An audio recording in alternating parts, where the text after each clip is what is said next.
স্বাগত আজকে বাংলাদেশে। আপনাদের সঙ্গে আছে আমি জাহিদ হোসেন। উৎসবের দিনে আর যাই হোক চাই প্রাণ খোলা হাসি, এই নিয়ে চ্যানেলগুলোর নেই বিরাম। শুরু হয়ে যায় দর্শক বিনোদিত করার প্রতিযোগ। সবারই চেষ্টা থাকে দর্শকের ঠোঁটে ফুটুক হাসি। এসব নিয়ে আজকের আলোচনা হাসতে তাদের মানা। আমাদের সঙ্গে স্টুডিওতে আছেন অভিনয়শিল্পী ডক্টর এজাজুল ইসলাম, আছেন শামিমা নাজনীন এবং ফারুক আহমেদ। স্বাগত আপনাদের। এজাজ ভাই, আপনার কাছেই প্রথমে আসি যে আমরা যেটি বলছিলাম যে হাসতে তাদের মানা, আসলে সবসময় আপনাদের আমরা হাসি ঠিকই, কিন্তু আপনাদেরকে হাসতে দেখি না বেশিরভাগ হাসির নাটকেই। এই স্ক্রিপ্টগুলি যখন দেখেন তখন কি মনে হয়? সেটা কি আপনাদের হাসিটা স্ক্রিপ্ট পড়ার সময়ই যা হাসার হেসে নেন? না, আসলে যখন হাসির নাটক করতাম হুমায়ুন স্যারের লেখা, তখন এমনও হয়েছে যে একটি দৃশ্য করতে বারবার সমস্যা হয়েছিল আমাদের হাসির জন্য। সেটা শুধু স্ক্রিপ্ট পড়বার সময় না, যখন অভিনয় করতাম তখনও এমন হাসি পেত, আসলে আমাদের অভিনয় করা সমস্যা হতো, যিনি ক্যামেরায় থাকতেন তার ক্যামেরা চালানো সমস্যা হতো। এখন আমার মতে সে সময়টা তো শেষ, স্যার চলে গেছেন। এখন যে নাটকগুলি করি তাতে স্ক্রিপ্ট পড়বার সময়ও খুব একটা হাসি আসে না, এবং অভিনয় করবার সময়ও ততটা হাসি আসে না। কেন জানি মনে হয় দর্শককে হাসাবার একটা ব্যর্থ চেষ্টা আমরা করে যাচ্ছি। হাসির বদলে দর্শক বিরক্তই হন বেশিরভাগ ক্ষেত্রে। না, হয়তো বিরক্ত হন না, তার কারণ হচ্ছে এখনো পর্যন্ত আপনাদের নাটক দর্শক যথেষ্টই দেখছেন। তবে এটা ঠিক যে আপনাদের শুরুটা প্রায় তিনজনেরই, বিশেষ করে যেহেতু হুমায়ুন আহমেদের স্ক্রিপ্টেই বলা যায় যে প্রথম থেকেই আপনারা হুমায়ুন আহমেদের, ফলে এই পরিবর্তনটা আপনাদের জন্য অবশ্যই একটা বড় পরিবর্তন। কিন্তু আমরা যারা দর্শক তাদের কাছে হয়তো তত না, কারণ আর বিকল্প কিছু আসেনি। সেই দিক থেকে বলা যায় যে বিকল্পের অভাবে একদিক কথাই থেকে ঠিক যে বিকল্পের অভাবেই যখন ভাত থাকবে না, পোলাও থাকবে না, তখন তো আপনাকে পান্তা ভাত খেতেই হবে, খেতে তো হবে, ক্ষুধা তো মেটাতে হবে। সেটাই, এখন দর্শকের মধ্যে বিনোদনের ক্ষুধাটা ব্যাপক। শামীম আপা, আপনারা নিশ্চয়ই এজাজ ভাইয়ের মতোই মনে হয় যে এই পরিবর্তনটা আসলে বলা যায় যে মানে এত প্রতিভাবান লেখক তো আর আমরা সবসময় পাবো না, ফলে এইটা মেনে নিয়েই আমাদেরকে দর্শকের সঙ্গে ওই কমিউনিকেশনটা বজায় রাখতে হবে, এগিয়ে যেতে হবে। মানে স্যারের মতো তো আর হবে না, অন্যরকম ভাবে হচ্ছে এখন। সেটা তো দর্শক মজা পাচ্ছে। আর যেটা বললেন যে এজাজ ভাইকে যে প্রশ্নটা করলেন যে এখনো হয় যে স্ক্রিপ্ট পড়তে পড়তে হেসে মানে অনেক সিন আমাদের অফ রাখতে হয়, কিন্তু আমাদের শটের সময় যেটা আমাদের অন এয়ার যাবে সেটা তো আর আমরা হাসছি ওটা তো দেখানো যাবে না। কিন্তু এরকম হয় যে পেছনে আমাদের প্রচুর সময় যায় একটি নাটক। এটা অনেক সময় দেখার সময় আমরাও মনে করি যে এই দৃশ্যগুলি করার সময় আপনাদের কি সিচুয়েশন থাকে, কারণ মানে আসলে তো খুব কঠিন হাসির নাটক বা একটু হালকা নাটক যেটা দেখে দর্শক আনন্দ পাবে, এই কথাটি অন্যায় বলেছেন। জি, এই কথাটি অন্যায় বলেছেন যে একটু হালকা নাটক। হালকা অর্থ আমি এই অর্থে বুঝাচ্ছি যে হালকাটা একদম হালকা অর্থে না, হালকা চালে। আমি আমার পক্ষে একটু যুক্তি দিচ্ছি যে হালকা বলতে আসলে এখানে নাটকের গুরুত্ব অর্থে না, কারণ আমরা জানি যে এখানে আবার আমি ওই গুরুগম্ভীর জায়গায় যেতে চাই না, যে আসলে হাসির নাটকেই সবচেয়ে বেশি শক্তিশালী মেসেজগুলি দেয়া হয়, এবং সেটা কিন্তু আমাদের ধরেন চার্লি চ্যাপলিন থেকে শুরু করে এই ধারাটা এখনো পর্যন্ত সারা পৃথিবীতেই।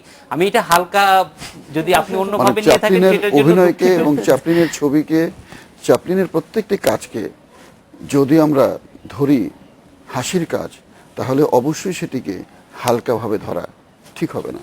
হ্যাঁ, সেটাই আমি বলতেছি। সেখানে আসলে যদিও মানে ওইভাবে ওই মানে শিল্পের এই মাধ্যমটিকে উনি অন্যভাবে উপস্থাপন করেছেন বেশি মানুষের কাছে ওই গুরুত্বপূর্ণ মেসেজটি পৌঁছে দেওয়ার জন্য। তা আমি আসলে ওই দিকটা যেতে চাই না, আমি অবশ্যই হালকা হালকা অর্থে বলতে চাইনি আর কি। ফারুক ভাই, আপনার কাছে একটু যেতে চাই যে এই যে ধরেন বিভিন্ন সময় আপনাদেরকে নানান ধরনের নির্যাতনের মধ্য দিয়ে যেতে হয় অন দ্য স্ক্রিন, সেটা মানে কিরকম? মানে নির্যাতনটা আমি ঠিক বুঝিনি। আপনাকেই বিশেষভাবে বলছি, কারণ এই জীবনে শুধুমাত্র টেলিভিশন স্ক্রিনে যত ধরনের ফিজিক্যাল অ্যাসল্টের ভিতর দিয়ে যেতে হয়েছে আপনাকে। না, এটা আমার মনে হয় না। অনেক বেশি যেতে হয়েছে তা না বিষয়টা। কিন্তু সেইটা নিশ্চিত চরিত্রের প্রয়োজনে, নাটকের প্রয়োজনে আপনাকে অনেক এই কষ্টটা করতেই হয়েছে। কখনো কখনো, এটা আমার ক্ষেত্রে না, যারা অভিনয় করে সবার ক্ষেত্রেই হয়তো পুকুরে নামতে হয়।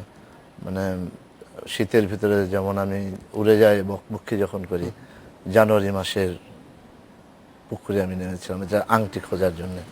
তা আমি যখন এটা নামবো না, আমি বললাম যে এত এই জানুয়ারি মাসে তো সম্ভব না, পুকুরে রাতের বেলা 9টায় শুটিংটা হবে। তখন চ্যালেঞ্জার ভাই ছিলেন, প্রথম বললো যে তেল দিয়ে মালিশ করলে তো একটু শরীরটা গরম হবে। পরে এটা আমি তেল মাসে, তারপর বললো যে না এটা মনে যে রিক্সায় এক ধরনের দেয় না, কি ওটাকে বলে, গ্রিজ। হ্যাঁ হ্যাঁ হ্যাঁ, ওইটা দিলে নাকি ঠান্ডা লাগবে না। চ্যালেঞ্জার ভাই এটা বলে যে আপনি এটা দেন, এটা দিলেন। ওইটা দিয়ে আমি রাত্রের বেলা রাত 9টা, আসলে 9টা থেকে 11টা পর্যন্ত আমি ওই শটটা দিয়েছিলাম শীতের দিন জানুয়ারি মাসে। তো এটা এক ধরনের নির্যাতন, কিন্তু এটা ওই পাক বাহিনীর নির্যাতন না। না, তা তো অবশ্যই, এবং সেই নির্যাতনটা আর মধ্য দিয়ে গিয়ে এক ধরনের আনন্দ নিশ্চয়ই পরিতৃপ্তি, এই যে এটা এখন মানে চরিত্রের জন্য যখন যেটা করতে হয় সেটাই আসলে ওরকম আলাদাভাবে আমি এই আজকে হঠাৎ মনে হয়তো আপনার বলাতে আমার মনে হলো এই জিনিস বিষয়টা, কিন্তু আমি এভাবে আসলে কখনোই ভাবি না অভিনয় করার সময় যে কোনটা নির্যাতন বা কোনটা মানে জমিদারি, ওটা আমার মাথায় কখনো থাকে না। আমি চরিত্রটা করার মানে জন্যই চরিত্রের করেছি। মধ্যে চলে যায়, যেটা যা যখন জি, যেটা ডিমান্ড জি, করে জি, সেটাই। এটা সবাই করে, আমি না শুধু, সবাই বোধহয় ওইভাবে চেষ্টাটাই করে। এই যে ধরেন যদি এইটাও মানে আপনাদের প্রত্যেকেই অনেক শক্তিশালী অভিনয় আছে, কিন্তু তারপরেও মানুষ কিন্তু আপনাদেরকে ধরেন বিনোদন পাওয়ার ক্ষেত্রে যতটুকু কাছের মনে করে, সেইটা আপনারা বেশি উপভোগ করেন নাকি আসলে অনেক বেশি সিরিয়াস ধর্মী অভিনয়? এজাজ ভাই, আমাকে যখন কেউ বলে যে আপনি অভিনয় ভালো করেছেন, আমি সেটাতেই অনেক শান্তি পাই। এখন সে অভিনয়টা কি সিরিয়াস কোনো অ্যাক্টিং করলাম নাকি একটা মজার অভিনয় করলাম সেটি বিষয় না। আমার যে কোনো অভিনয় দর্শক দেখে যখন বলেন যে ওনার ভালো লেগেছে, সেটি আমাকে অনেক শান্তি দেয়, সেটা আমার যে ধরনের অভিনয় হোক। অভিনয়টাই আসলে এখানে মুখ্য। হ্যাঁ, মূল বিষয় হচ্ছে যে আমি অভিনয়টা ঠিক মতো করতে পেরেছি কিনা, সেটা মজার অভিনয় হোক আর সিরিয়াস অভিনয় হোক। আপনি নিজে যখন কোনো একটা চরিত্র আপনার কাছে আসে, তখন আপনার কোনো ধরনের প্রেফারেন্স আছে যে কোন চরিত্রগুলো আমার কেন জানি মানে যেরকম আমি এ পর্যন্ত প্রায় 42টি ছবিতে অভিনয় করেছি, কিন্তু আমি শ্রাবণ মেঘের দিন ভুলতে পারি না। ওই চরিত্রটি কিন্তু আমার একদম সিরিয়াস ছিল। সিনেমা হলে দর্শক আমার অভিনয় দেখে কেঁদেছেন। এবং এইটা আরো বেশি মানে মনে রাখার মতো যে ওইখানে যেই চরিত্র আপনি করেছেন সেইটার সঙ্গে দর্শকের আগে মানে ডক্টর এজাজকে যেইভাবে দেখে অভ্যস্ত সেরকম না, ফলে নিজেকে ভেঙে একটা জায়গায় নিয়ে যাওয়া। শামীম আপা আমাকে একটু হেল্প করেন, কারণ ওইখানে আপনিও ছিলেন এবং সেখানে সত্যিকার অর্থেই যেই মানুষটি প্রায় মানে বলা যায় যে মানুষকে সবসময় হাসিয়েছে, সেই মানুষটি আবার কাঁদাচ্ছে। এটা কিন্তু একটা বিরাট বড় শুধু পরিবর্তন না, শক্তিরও প্রকাশ। আপনি সেখানে সহশিল্পী ছিলেন, যদি একটু স্মৃতি কথা মনে করেন আমাদেরকে, কারণ এটা এজাজ ভাইয়ের জন্য আমরা মনে করি যে একদম ভিন্ন। স্যার হুমায়ুন স্যার আর কি আমাদের দুজনের মানে অভিনয় অসম্ভব রকমের পছন্দ করতেন আর কি। তা ওইখানকার স্মৃতি কথার মধ্যে একটা খুব আমাদের মনে পড়ে যে আমরা দুজন যখন অভিনয় করি আর কি করতাম, স্যার চাইতেন যে সবাই আমাদের অভিনয়টা দেখুক। হ্যাঁ, এমন হয়েছে যে সবাইকে বলেছেন ইউনিটের যে তোমরা আসো দেখো অভিনয়টা শেখো। হ্যাঁ, এই জিনিসটা আর কি আমাদের দুজনেরই, মানে ডাক্তার সাহেব এই কথাটা সবসময় বলে আমাকেও মনে করিয়ে দেন যে স্যার এই কথাটা বলেছিলেন আর কি, হয়তো আমাদের আরো ভালো অভিনয় করার জন্য। আমরা আসলে অতটা হয়তো ভালো অভিনয় করি না, কিন্তু স্যার আমাদের অনেকই পছন্দ করতেন আমাদের অভিনয়টা আর কি। সেই কথাটা মনে করে সবসময় চাই আমরা যে আমরা স্যারের কথাটা রাখি, মানে আমরা ভালো অভিনয় করি, ভালো অভিনয় করতে চাই আর কি। এবং ভালো অভিনয়ের ক্ষেত্রে এখন বিশেষ করে যদিও মানে স্যারের যেই কাজগুলি ছিল সেগুলি তো বলা যায় কালজয়ী, কিন্তু এখনকার সময় কাজ করার ক্ষেত্রে আপনারা সেটাকে নিশ্চয়ই অনুপ্রেরণা হিসেবেই নিচ্ছেন, কিন্তু কোনো ধরনের মনে হয় যে মানে এই ধারাটা কোন দিকে যাচ্ছে এখন? এখনো কিছু কিছু ভালো ডিরেক্টর আছেন যারা ভালো কাজ করতে চান এবং ভালো কাজের প্রতি তাদের আগ্রহ অনেক। হ্যাঁ, স্যার তো অনেক বড় মাপের একজন মানুষ, উনি যেরকম সহযোগিতা সবার কাছ থেকে পেয়েছেন, এখনকার অনেক ভালো ডিরেক্টর আবার সেই রকম সহযোগিতা অনেকের কাছ থেকে ওই সুবিধাটা পাচ্ছেন না বলে একটু পিছিয়ে আছেন, কিন্তু তারাও ইনশাল্লাহ এক সময় এগিয়ে যাবেন আমি আশা করি, আমি আশাবাদী এখনকার। ফারুক ভাই, এই জায়গাটা আপনার কি মনে হয় যে যতই দিন যাচ্ছে আপনারা একটা লম্বা সময় যাবত এবং বলা যায় যে অনেকগুলি ভিন্ন ভিন্ন পরিস্থিতির মধ্যে দিয়ে, একটা সময় টেলিভিশন বলতে শুধু একটা টেলিভিশন ছিল এবং বলা যায় যে অল্প কয়েকজন প্রযোজক ছিল, এখন এটা অবারিত, টেলিভিশন অনেক হয়েছে, নির্মাতা অনেক হয়েছে, এই পরিবর্তনটা আপনাদের সুযোগ কতটুকু বাড়িয়েছে বা পরিস্থিতিটা কেমন? আমি আসলে এভাবে চিন্তা করি না, যে মানে আমি আসলে কাজটাই করি সব ম্যাক্সিমাম টাইমে, এত মানে গভীরভাবে কি হবে কি হচ্ছে এত কিছু না। আমি কারণ হচ্ছে কি আমার গ্রুমিংটা একটু আগে থেকে, থিয়েটার থেকে গ্রুমিংটা আমার, যেটা আমি অনেক কষ্ট করেছি থিয়েটারে, এত বেশি কষ্ট করেছি 25 বছর। হ্যাঁ, স্বামীরাও ছিল একটা বড় দলের সাথে, আমিও একটা বড় দলের সাথে কাজ করেছি। সো আমার যে মানে এত চিন্তা আসলে আমি একদম যদি আমার মনের কথাটা বলি, তো আমি আসলে এত ভাবি না যে আসলে কি ও যেটা বলে সেটা। এখনো কিন্তু আসলে খারাপ কাজ যে সবই খারাপ কাজ এরকম হচ্ছে না, অনেক ডিরেক্টর আছে যে ভালো কাজ করার চেষ্টা করছে। এখন যেটা সমস্যা হচ্ছে যে অনেকগুলি চ্যানেল হওয়াতে যে অনেক বেশি ওই চ্যানেল হওয়াতে, তাতে হচ্ছে কি বাজেট কম হওয়াতে অনেকে ভালো কাজ করতে চাইলেও করতে পারে না, আমরা নিজেরাই সাক্ষী। মানে ওর ইচ্ছা আছে বাট ওকে 2 দিনে শেষ করতে হচ্ছে। হুমায়ুন ভাই কি করতেন, 5 দিনে হয়তো একটা নাটক করতেন, সেটাও একটা অনেক বড় ব্যাপার। 5 দিনে একটা নাটক, 1 ঘন্টা নাটক করার 2 দিনই করার ভিতর অনেক ডিফারেন্স আছে। আর আপনি যে প্রশ্নটা করেছেন এটার উত্তর আসলে আমি ওইভাবে দিতেও চাচ্ছি না, আমি আসলে কাজটাই করি।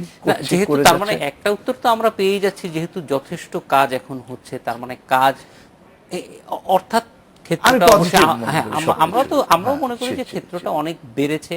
এবং যদি আমরা বলি যে ভালো খারাপের গুণাগুণ যদি বিচার করতে চাই, তাহলে আমরা অনেক ধরেন একটা ঈদে 400-র মতো নাটক হয়, এই 400-র মতো নাটকের মধ্যে যদি 40টা ভালো নাটক হয়, তাহলে একটা সময় কিন্তু আমাদের সারা বছরে 40টা ভালো নাটক হতো। আগে যেটা ছিল কি, আগে ধরেন একটা নাটকের জন্য আমরা বসে থাকতাম যে ওই রোববার দিন বা অমুক দিন ওই নাটকটা হবে, একটা 1 ঘন্টা নাটক, কনসেন্ট্রেশনটা থাকতো বেশি। এখনো কিন্তু প্রচুর আমরা এখন কনসেন্ট্রেট করি না আসলে, মানে এইটা দেখে আবার একটা ভালো নাটক হচ্ছে, ওইটা বাদ দিয়ে কিন্তু আরেক জায়গায় চলে যাচ্ছি। কিন্তু তখন অপশনটা না থাকে, ওইটা আমাকে দেখতে হতো। এবং আমার মনে আছে আমি যখন মানে ইউনিভার্সিটিতে পড়ি, তখন একটা নাটক দেখে পরে 6 দিন আবার ওই নাটক নিয়ে আলাপ করতাম আমরা, যে ওই নাটকটা কালকে ভালো হয়েছে, আফজাল হোসেন আর সুবর্ণা মোস্তফা যা করলো না, সুবর্ণা কি তাকাইলো, এরকম আমরা আলাপ করতাম। কিন্তু এখন আসলে এই সময়টাও নেই, অনেক মানে চেঞ্জ হওয়ার কারণে, পরিপ্রেক্ষিত বদলে যাওয়ার কারণে আসলে বিষয়টা এরকম আমার কাছে মনে হয় আর কি। তো আমি হচ্ছে যে আমি সবসময় পজিটিভ চিন্তা করি, আমার কাছে এত এত ক্লামজি না বিষয়টা। আমি অ্যাক্টিং করি, 25 বছর থিয়েটার করেছি। আমি সেলিম আলদিনের সাথে প্রথম আমি ঢুকলাম, ফরিদি ভাইয়ের সাথে কাজ করলাম, তারপরে দেন আমি হুমায়ুন ভাইয়ের সাথে মিডিয়াতে যাই, আমি হুমায়ুন ভাইকে কাছে আসলাম। আমি তো তার আগে আমার দীর্ঘ একটা সময় পথ আমার পার হতে হয়েছে, যে কারণে আসলে আমার গ্রুমিংটা একটু অন্যরকম। মানে আজকে যারা ঢুকে একটা স্টার হয়ে গেল ওরকম চিন্তা আমার, মানে আমি কাজ করছি কি হচ্ছে এত আমার ব্যাপার না, বা আমি কোথায় যাচ্ছি সেটাও না, বা আমি হাসির চরিত্র করছি না, দুঃখের চরিত্র করছি না, কান্নার চরিত্র করছি, আমি এগুলোও ভাবি না। আসলে একটা চরিত্রতে আমি এটাকে নির্মাণ করার চেষ্টা করি, হয়তো বা ব্যর্থ হই। ব্যর্থ সাফল্য সেটা অবশ্যই দর্শকরাই ঠিক করে দেবেন। আমরা একটা বিরতির পর আপনাদের কাছে আবার আসছি। আজকের বাংলাদেশে নিচ্ছে একটা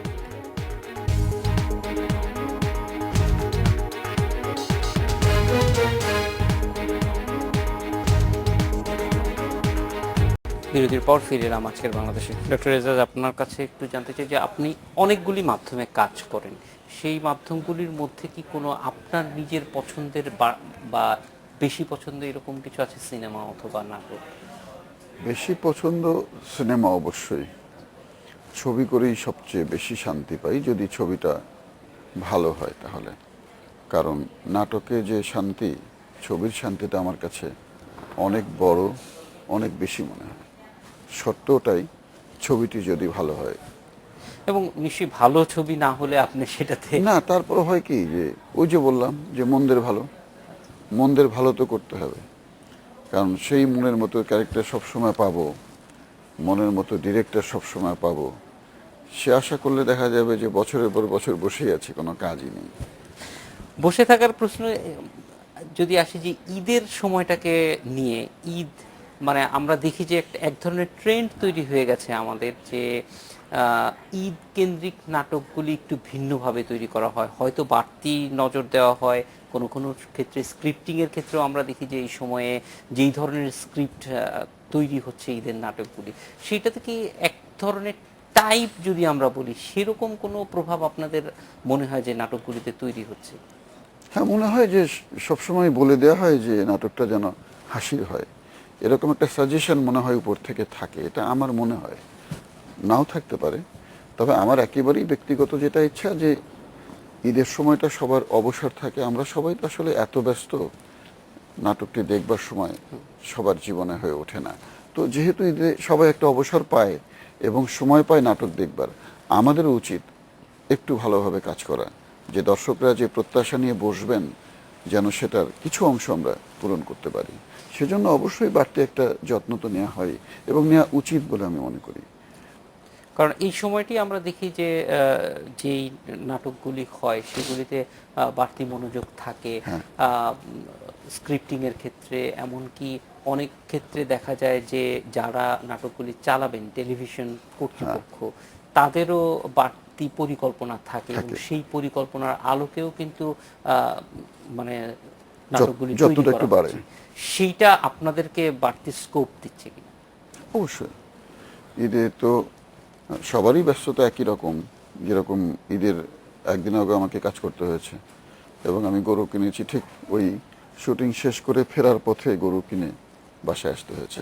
এই ব্যস্ততা সবারই ব্লেসিং ইন ডিসগাইজ হয়ে গেছে এই বছরের জন্য, কারণ আগে যদি 2 দিন আগে কিনতে হতো তার চেয়ে বাজারটা অনেক কমে গেছে। আমি আসলে গরুর দামটা নিয়ে কখনোই ভাবি না। আমার বাজেট এটা, আমি এই বাজেটের মধ্যে যা পাবো তাই নিয়ে আসবো, এবং প্রতিবারই আমার গরু কিনতে সর্বোচ্চ 15 মিনিট সময় লাগে। 3-4টা দেখি, আমার বাজেট যেটা সেটা হয়ে গেলে নিয়ে আসি। মানে গরু কিনতে যে আমি কত লাভ করব কত লোকসান করব, মানে গরুর ব্যাপারই তো আমি না, তাই না? সুতরাং লাভ লোকসানটা অত মাথায় থাকে না। আমার সামর্থ্যের মধ্যে যখন যে বাজেট থাকে সেটা পেয়ে গেলে আমি নিয়ে চলে আসি। শামীমা আপা, একটু বাজেটের প্রসঙ্গে আসি, যে নাটকের ক্ষেত্রে ইদানিং এই প্রসঙ্গটি যথেষ্টই আসছে, যে ভালো নাটক না হওয়ার পেছনে হয়তো যে আমরা বলছি যে অনেকগুলি নাটকই যে মানসম্মত শেষ পর্যন্ত হচ্ছে না, সেটার পেছনে একটা বড় কারণ হচ্ছে বাজেট। যথেষ্ট বাজেট না থাকার কারণে সব দিক থেকে ভালো নাটক তৈরি করাটা অনেক বেশি চ্যালেঞ্জিং হয়ে যাচ্ছে। এটা যেহেতু আপনারা এটার সঙ্গে অনেকদিন জড়িত আছেন, এই ব্যাপারটা আসলে কি? ওই যে ফারুক ভাই একটু আগে বললেন যে আগে আমরা একটি নাটক ভালো করে করার জন্য আমাদের যে 5 দিন সময় লাগতো, 5 দিনের তো আলাদা একটা বাজেট। সেই নাটকটি এখন তৈরি হচ্ছে 2 দিনে। তার মানে কি, কত বাজেট কম, মানে আগে যে বাজেট ছিল তার প্রায় অর্ধেক হয়ে গেছে। হ্যাঁ, খুবই কম বাজেটে কাজ করতে হচ্ছে। সেখানে প্রতিটা সেক্টরে যিনি রচনা করছেন তাকে কম বাজেট দিতে হচ্ছে, যিনি পরিচালনা করছেন তাকে কম, মানে উনি যে একটুখানি মন লাগিয়ে একটুখানি করবেন কাজটি, বা যিনি লিখবেন উনি যে একটু সময় নিয়ে একটু ভেবে চিনতে একটু লম্বা করে করবেন, সেগুলো সব, আমি বলছি যে রচনা থেকে শুরু করে সর্বদা মানে সব জায়গায় বাজেট কমে আসছে। সুতরাং মনোযোগগুলিও কমে যাচ্ছে, তাদের দ্রুত শেষ করতে হচ্ছে। দ্রুত শেষ করার জন্য আমাদের মানটা অনেকখানি কমে যাচ্ছে নাটকে। তো আপনাদের জন্য নিশ্চয়ই এটা অনেক বেশি বাড়তি চ্যালেঞ্জিং, কারণ আপনাকে ওই চরিত্রটা ঠিক মতো করার জন্য যতটুকু প্রস্তুতি নেওয়া দরকার সেটা।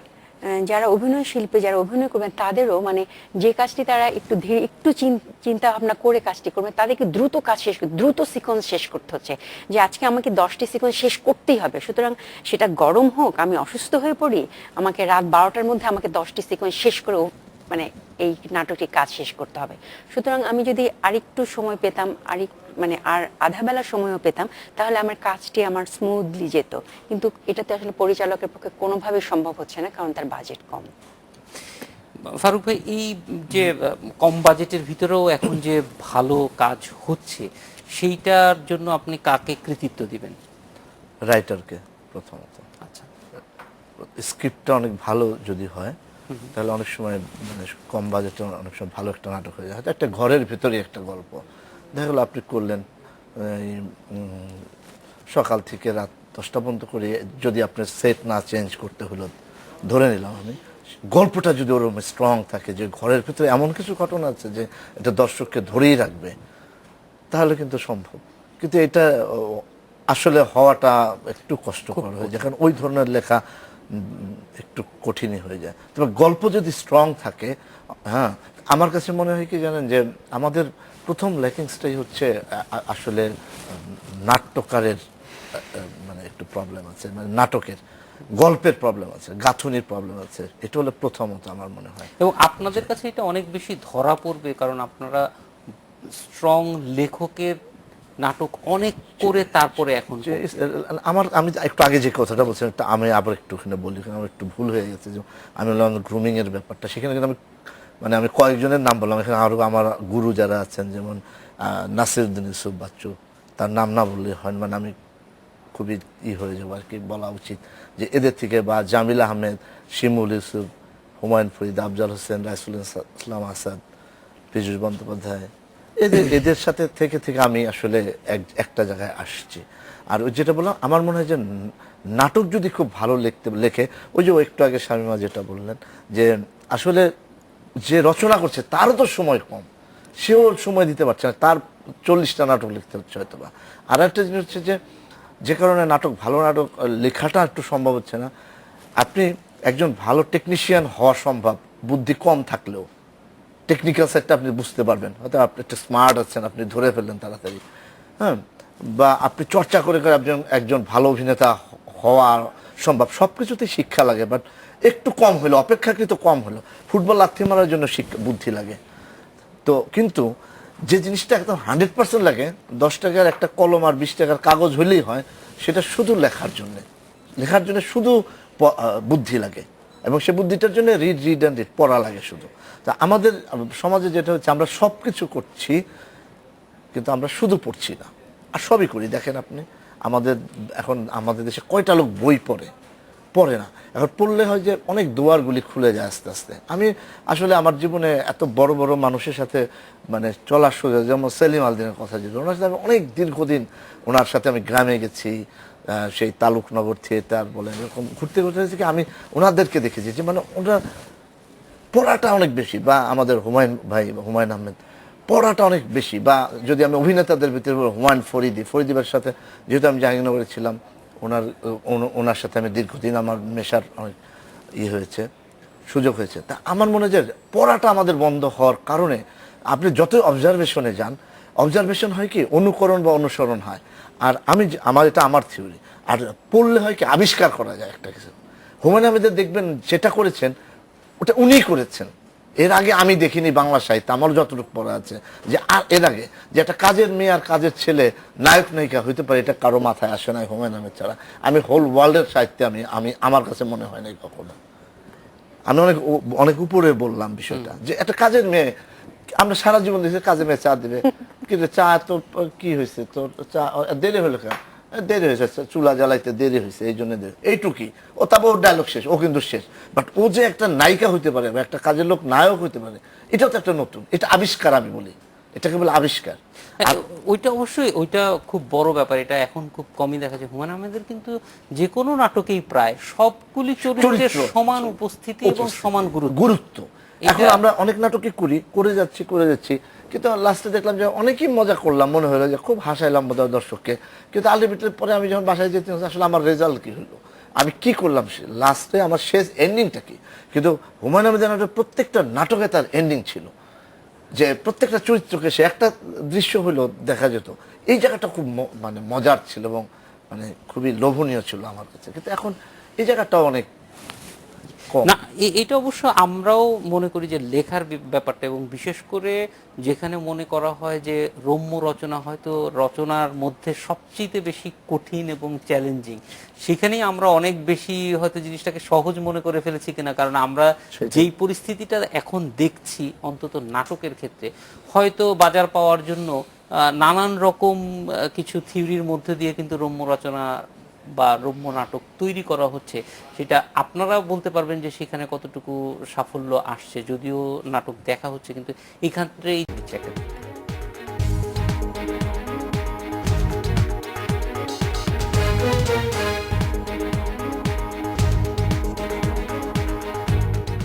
বিরতির পর ফিরে এলাম আজকের বাংলাদেশে। ডক্টর এজাজ, আপনার কাছে একটু জানতে চাই যে আপনি অনেকগুলি মাধ্যমে কাজ করেন, সেই মাধ্যমগুলির মধ্যে কি কোনো আপনার নিজের পছন্দের বা বেশি পছন্দ এরকম কিছু আছে, সিনেমা অথবা নাটক? বেশি পছন্দ সিনেমা অবশ্যই। ছবি করেই সবচেয়ে বেশি শান্তি পাই, যদি ছবিটা ভালো হয় তাহলে। কারণ নাটকে যে শান্তি, ছবির শান্তিটা আমার কাছে অনেক বড়, অনেক বেশি মনে হয়। সত্যটাই, ছবিটি যদি ভালো হয়। এবং নিশ্চয়ই ভালো ছবি না হলে আপনি সেটাতে না, তারপর হয় কি যে ওই যে বললাম যে মন্দের ভালো তো করতে হবে। কারণ সেই মনের মতো ক্যারেক্টার সবসময় পাবো, মনের মতো ডিরেক্টর সবসময় পাবো, সে আশা করলে দেখা যাবে যে বছরের পর বছর বসেই আছি, কোনো কাজই নেই। বসে থাকার প্রশ্ন যদি আসি যে ঈদের সময়টাকে নিয়ে, ঈদ মানে আমরা দেখি যে এক ধরনের ট্রেন্ড তৈরি হয়ে গেছে আমাদের, যে ঈদ কেন্দ্রিক নাটকগুলি একটু ভিন্নভাবে তৈরি করা হয়, হয়তো বাড়তি নজর দেওয়া হয় কোনো কোনো ক্ষেত্রে। স্ক্রিপ্টিংয়ের ক্ষেত্রেও আমরা দেখি যে এই সময়ে যেই ধরনের স্ক্রিপ্ট তৈরি হচ্ছে ঈদের নাটকগুলি, সেইটাতে কি এক ধরনের টাইপ যদি আমরা বলি, সেরকম কোনো প্রভাব আপনাদের মনে হয় যে নাটকগুলিতে তৈরি হচ্ছে? হ্যাঁ, মনে হয় যে সবসময় বলে দেওয়া হয় যে নাটকটা যেন হাসির হয়, এরকম একটা সাজেশন মনে হয় উপর থেকে থাকে। এটা আমার মনে হয়, নাও থাকতে পারে। তবে আমার একেবারেই ব্যক্তিগত যেটা ইচ্ছা, যে ঈদের সময়টা সবার অবসর থাকে, আমরা সবাই তো আসলে এত ব্যস্ত, নাটকটি দেখবার সময় সবার জীবনে হয়ে ওঠে না। তো যেহেতু ঈদে সবাই একটা অবসর পায় এবং সময় পায় নাটক দেখবার, আমাদেরও উচিত একটু ভালোভাবে কাজ করা, যে দর্শকরা যে প্রত্যাশা নিয়ে বসবেন যেন সেটার কিছু অংশ আমরা পূরণ করতে পারি। সেজন্য অবশ্যই বাড়তি একটা যত্ন তো নেওয়া হয় এবং নেওয়া উচিত বলে আমি মনে করি। কারণ এই সময়টি আমরা দেখি যে যেই নাটকগুলি হয় সেগুলিতে বাড়তি মনোযোগ থাকে স্ক্রিপ্টিং এর ক্ষেত্রে। এমনকি অনেক ক্ষেত্রে দেখা যায় যে যারা নাটকগুলি চালাবেন, টেলিভিশন কর্তৃপক্ষ, তাদেরও বাড়তি পরিকল্পনা থাকে এবং সেই পরিকল্পনার আলোকেও কিন্তু মানে নাটকগুলি তৈরি করা হচ্ছে। সেইটা আপনাদেরকে বাড়তি স্কোপ দিচ্ছে কিনা? অবশ্যই। ঈদে তো সবারই ব্যস্ততা একই রকম। যেরকম ঈদের একদিন আগে আমাকে কাজ করতে হয়েছে এবং আমি গরু কিনেছি, ঠিক ওই শুটিং শেষ করে ফেরার পথে গরু কিনে বাসায় আসতে হয়েছে। এই ব্যস্ততা সবারই ব্লেসিং ইন ডিসগাইজ হয়ে গেছে এই বছরের জন্য। কারণ আগে যদি 2 দিন আগে কিনতে হতো, তার চেয়ে বাজারটা অনেক কমে গেছে। আমি আসলে গরুর দামটা নিয়ে কখনোই ভাবি না। আমার বাজেট এটা, আমি বাজেটের মধ্যে যা পাবো তাই নিয়ে আসবো। এবং প্রতিবারই আমার গরু কিনতে সর্বোচ্চ 15 মিনিট সময় লাগে। 3-4টা দেখি, আমার বাজেট যেটা সেটা হয়ে গেলে নিয়ে আসি। মানে গরু কিনতে যে আমি কত লাভ করব, কত লোকসান করব, মানে গরুর ব্যাপারই তো আমি না, তাই না? সুতরাং লাভ লোকসানটা অত মাথায় থাকে না। আমার সামর্থ্যের মধ্যে যখন যে বাজেট থাকে সেটা পেয়ে গেলে আমি নিয়ে চলে আসি। শামীম আপা, একটু বাজেটের প্রসঙ্গে আসি, যে নাটকের ক্ষেত্রে ইদানিং এই প্রসঙ্গটি যথেষ্টই আসছে, যে ভালো নাটক না হওয়ার পেছনে হয়তো যে আমরা বলছি যে অনেকগুলি নাটকই যে মানসম্মত শেষ পর্যন্ত হচ্ছে না, সেটার পেছনে একটা বড় কারণ হচ্ছে বাজেট। যথেষ্ট বাজেট না থাকার কারণে সব দিক থেকে ভালো নাটক তৈরি করাটা অনেক বেশি চ্যালেঞ্জিং হয়ে যাচ্ছে। এটা যেহেতু আপনারা এটার সঙ্গে অনেকদিন জড়িত আছেন, এই ব্যাপারটা আসলে কি? ওই যে ফারুক ভাই একটু আগে বললেন যে আগে আমরা একটি নাটক ভালো করে করার জন্য আমাদের যে 5 দিন সময় লাগতো, 5 দিনের তো আলাদা একটা বাজেট। সেই নাটকটি এখন তৈরি হচ্ছে 2 দিনে। তার মানে কি, কত বাজেট কম, মানে আগে যে বাজেট ছিল তার প্রায় অর্ধেক হয়ে গেছে।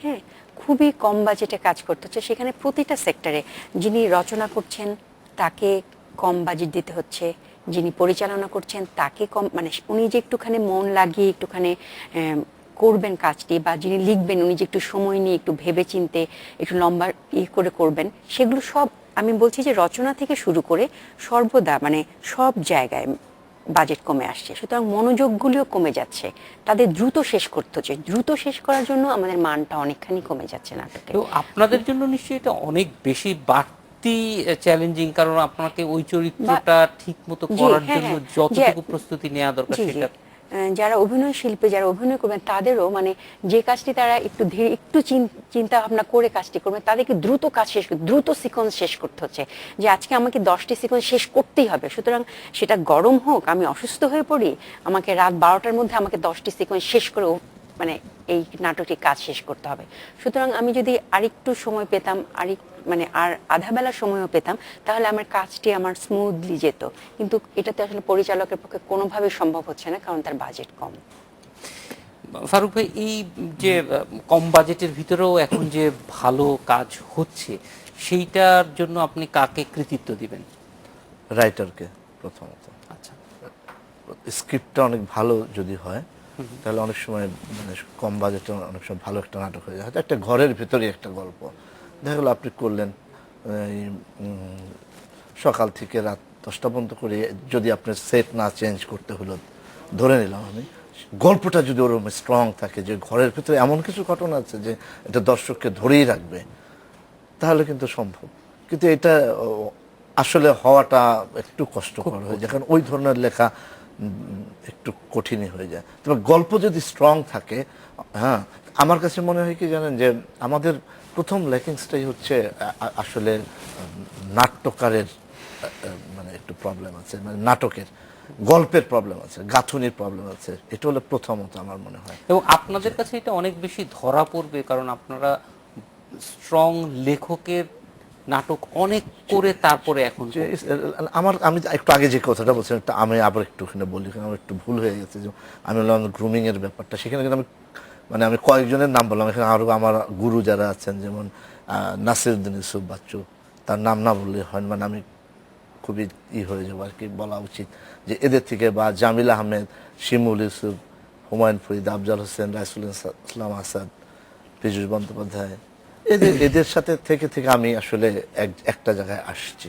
আর যেটা বললাম, আমার মনে হয় যে নাটক যদি খুব ভালো লেখে, ওই যে একটু আগে শামীমা যেটা বললেন, যে আসলে যে রচনা করছে তারও তো সময় কম, সেও সময় দিতে পারছে না, তার 40টা নাটক লিখতে হচ্ছে হয়তো বা। আর একটা জিনিস হচ্ছে যে কারণে ভালো নাটক লেখাটা একটু সম্ভব হচ্ছে না, আপনি একজন ভালো টেকনিশিয়ান হওয়া সম্ভব বুদ্ধি কম থাকলেও, টেকনিক্যাল সেটটা আপনি বুঝতে পারবেন, হয়তো আপনি একটা স্মার্ট আছেন, আপনি ধরে ফেললেন তাড়াতাড়ি, হ্যাঁ, বা আপনি চর্চা করে একজন ভালো অভিনেতা হওয়া সম্ভব। সব কিছুতেই শিক্ষা লাগে, বাট একটু কম হলো, অপেক্ষাকৃত কম হলো। ফুটবল লাথি মারার জন্য বুদ্ধি লাগে তো, কিন্তু যে জিনিসটা একদম 100% লাগে, 10 টাকার একটা কলম আর 20 টাকার কাগজ হলেই হয়, সেটা শুধু লেখার জন্য শুধু বুদ্ধি লাগে, এবং সে বুদ্ধিটার জন্য রিড পড়া লাগে শুধু।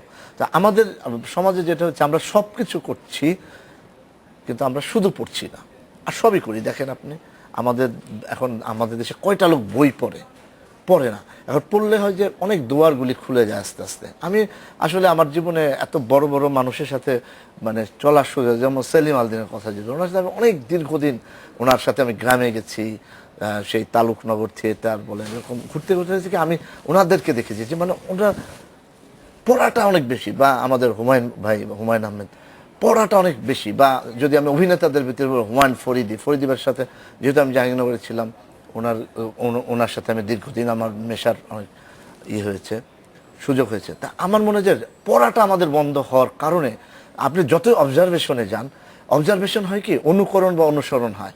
আর এটা আমার থিওরি। আর পড়লে হয় কি আবিষ্কার করা যায় একটা কিছু। হুমায়ুন আহমেদের দেখবেন যেটা করেছেন ওটা উনিই করেছেন, এর আগে আমি দেখিনি বাংলা সাহিত্যে, আমার যতটুকু পড়া আছে, যে এর আগে যে একটা কাজের মেয়ে আর কাজের ছেলে নায়ক নায়িকা হইতে পারে, এটা কারো মাথায় আসে না হুমায়ুন আহমেদ ছাড়া। আমি হোল ওয়ার্ল্ডের সাহিত্যে আমার কাছে মনে হয় নাই কখনো। আমি অনেক উপরে বললাম বিষয়টা, যে একটা কাজের মেয়ে, আমরা সারা জীবন দেখছি কাজের মেয়ে চা দেবে, কিন্তু চা তো কি হয়েছে, তো চা দেরি হলো কেন, দেরি হয়েছে, চুলা জ্বালাইতে দেরি হয়েছে, এই জন্য এইটুকুই। ও তারপর ডায়লগ শেষ, ও কিন্তু শেষ। বাট ও যে একটা নায়িকা হইতে পারে, বা একটা কাজের লোক নায়ক হইতে পারে, এটাও তো একটা নতুন, এটা আবিষ্কার। আমি বলি এটাকে বলে আবিষ্কার। আর ওইটা অবশ্যই ওইটা খুব বড় ব্যাপার, এটা এখন খুব কমই দেখা যায়। হুমায়ুন আহমেদের কিন্তু যে কোনো নাটকেই প্রায় সবগুলি চরিত্রের সমান উপস্থিতি এবং সমান গুরুত্ব। এখন আমরা অনেক নাটকে করে যাচ্ছি, কিন্তু লাস্টে দেখলাম যে অনেকেই মজা করলাম, মনে হলো যে খুব হাসাইলাম বোধহয় দর্শককে, কিন্তু আলটিমেটলি পরে আমি যখন বাসায় যেতে আসলে আমার রেজাল্ট কি হলো, আমি কি করলাম, লাস্টে আমার শেষ এন্ডিংটা কি। কিন্তু হুমায়ুন আহমেদের নাটকের প্রত্যেকটা নাটকে তার এন্ডিং ছিল, যে প্রত্যেকটা চরিত্রকে সে একটা দৃশ্য হইলেও দেখা যেত। এই জায়গাটা খুব মানে মজার ছিল এবং মানে খুবই লোভনীয় ছিল আমার কাছে। কিন্তু এখন এই জায়গাটা অনেক কম। না, এটা অবশ্য আমরাও মনে করি যে লেখার ব্যাপারটা, এবং বিশেষ করে যেখানে মনে করা হয় যে রম্য রচনা হয়তো রচনার মধ্যে সবচেয়ে বেশি কঠিন এবং চ্যালেঞ্জিং, সেখানেই আমরা অনেক বেশি হয়তো জিনিসটাকে সহজ মনে করে ফেলেছি কিনা। কারণ আমরা যেই পরিস্থিতিটা এখন দেখছি, অন্তত নাটকের ক্ষেত্রে, হয়তো বাজার পাওয়ার জন্য নানান রকম কিছু থিওরির মধ্যে দিয়ে কিন্তু রম্য রচনা বা রম্য নাটক তৈরি করা হচ্ছে। সেটা আপনারা বলতে পারবেন যে সেখানে কতটুকু সাফল্য আসছে, যদিও নাটক দেখা হচ্ছে, কিন্তু এখানে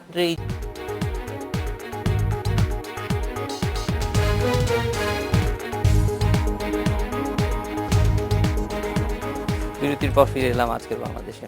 ফারুক ভাই, একটু ঈদের প্রসঙ্গে আসি। এইবার ঈদে কি ধরনের কাজ করেছেন? বরাবর যা করি তাই করেছি, এবারও অনেক নাটকই করা হয়েছে। আমি না, সবাই করেছে, আমাদের মতো যারা একটু ব্যস্ত এবং একটু হাসির নাটক করে তাদের তো ঈদ মানে ডবল ঈদ, মানে আসলে ঈদ। হ্যাঁ, ডবল ঈদ, বিরাট ব্যাপার হয়ে যায়। কাজ যেমন গতকাল পর্যন্ত আমার শুটিং করতে হয়েছে আর কি, এরকম অবস্থা ছিল। ঈদের নাটকগুলি সাধারণত কতদিন আগে থেকে শুরু হয়? নিশ্চয়ই মানে অনেক আগে থেকে প্রস্তুতি এখন অনেক আগে থেকে হয়। যেমন আমরা আগামী রোজার ঈদের নাটক এক ডিরেক্টর বলেছে যে হয়তো নভেম্বরে বানাবে, আগামী রোজার ঈদের নাটক এই নভেম্বরে থেকে সে বানানো শুরু করবে। আমাকে এক ডিরেক্টর বলেছে অক্টোবরের শেষে থেকে নভেম্বর থেকে। বলে আমি 4-5টা নাটক বানিয়ে রেখে দেবো। মানে যে ডিরেক্টর জানে যে তার নাটকটা যাবে, অনেক আছে যে না যেতে পারে, কিন্তু সেই ডিরেক্টর বলছে যার নাটক চ্যানেল নিবে, সে বলছে আমি আর এইসব ঝামেলার ভিতরে আমি আগেই 8-9 মাস আগে 10 মাস আগে বানায় রাখবো, এরকম একটা একজনে বলেছে। ফারুক ভাই, একদম অভিনেতা হিসেবে এটা জানতে চাচ্ছি, অনেক সময় কি মনে হয় যে চরিত্রগুলো খুব মনোটোনাস হয়ে যাচ্ছে? মনে হয়। তো তখন মানে নিজেকে কি দিয়ে বুঝতেন? আসলে আমি নিজেকে কখনো বুঝ দেই না, আমি আগে বললাম, আমি খুবই মানে আমি যেভাবে চলে ওইভাবেই চলি। হ্যাঁ, মাঝে মধ্যে মনে হয় যে মানে হলে তো ভালো হতো, এখন তো কিছু করার নেই, আমার নো অল্টারনেট। আর আমার হচ্ছে যে অভিনয়টা এখন আমার পেশা, এটা খুবই বাস্তবতা আমার জন্য।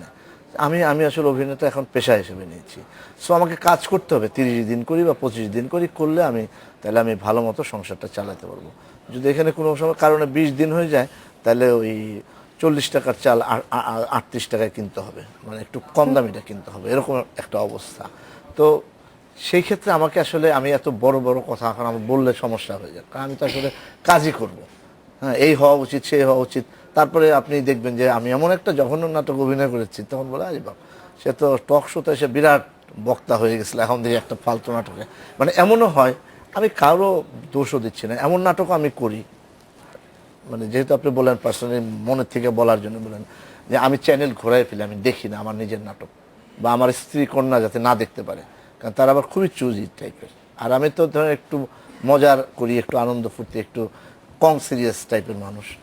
ইদানিং একটু হওয়ার চেষ্টা করছি, বয়স বাড়ছে সেই জন্য। কিন্তু আমার ঘর আবার উল্টা, আমার স্ত্রী এবং কন্যা অত্যন্ত সিরিয়াস রিজার্ভ টাইপের দুজন মানুষ। তারা আমার মেয়েটা তার মায়ের মতো আর কি, খুব সিরিয়াস। সো আমার এইসব কমেডি দেখাতে তাদের সময় নেই।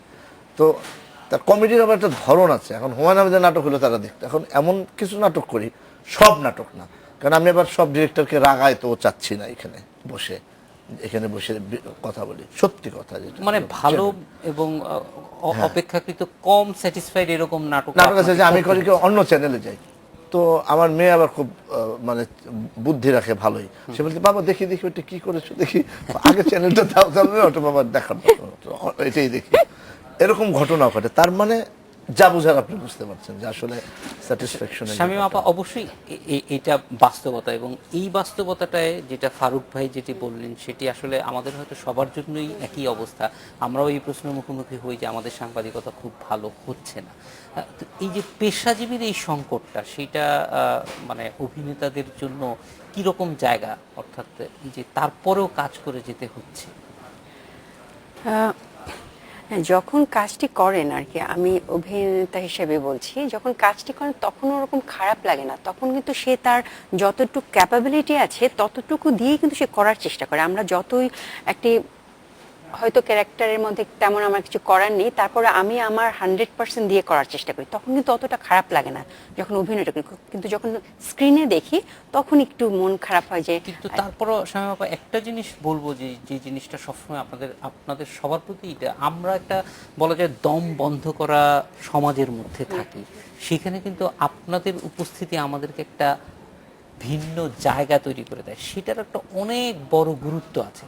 আমরা যতই শেষ পর্যন্ত দিন শেষে বলি যে একই রকম হচ্ছে, ভাড়ামি হচ্ছে বা যেটাই হচ্ছে, ওখানে একটা নিঃশ্বাস ফেলার জায়গা তৈরি করে, সেটা কিন্তু খুব গুরুত্বপূর্ণ। হ্যাঁ, সেটাই বলছি যে ফারুক ভাই বলছেন যে ওনার হয়তো স্ক্রিনে দেখেই লাগছে, কিন্তু যখন কাজটি করেন তখন কিন্তু না। উনি খুবই মানে উনি চান উনি 100% দিয়ে উনি ক্যারেক্টারটি করবেন, সততা কিন্তু দিয়ে করার সততা চেষ্টা দিয়ে, করেন। এবং আমরা তখন ভুলে যাই যে আসলে আমরা কি করছি। সেটা হ্যাঁ, তাই না? আমরা খুবই মজা করে, কিন্তু যখন দেখি তখন হয়তো একটু অনেক ইয়ে সময় লাগে যে হ্যাঁ, এটা এটা কেমন করে repetition। করলাম, কিন্তু যখন করি তখন কিন্তু কি সব ভুলে যাই যে আসলে আমি কি ক্যারেক্টার করছি। ক্যারেক্টারের মধ্যেই থাকে। হ্যাঁ। ডক্টর এজাজ, আমাদের সময় একদম শেষ হয়ে গেছে, কিন্তু তারপরেও এই যে এই কাজগুলি নিয়ে নিশ্চয়ই পরিতৃপ্তিও অনেক আছে, এবং বিশেষ করে দর্শকরা আপনাদেরকে যেভাবে পছন্দ করেন, সেইটা আপনাদেরকে কাজ করার কিরকম অনুপ্রেরণা দেয়?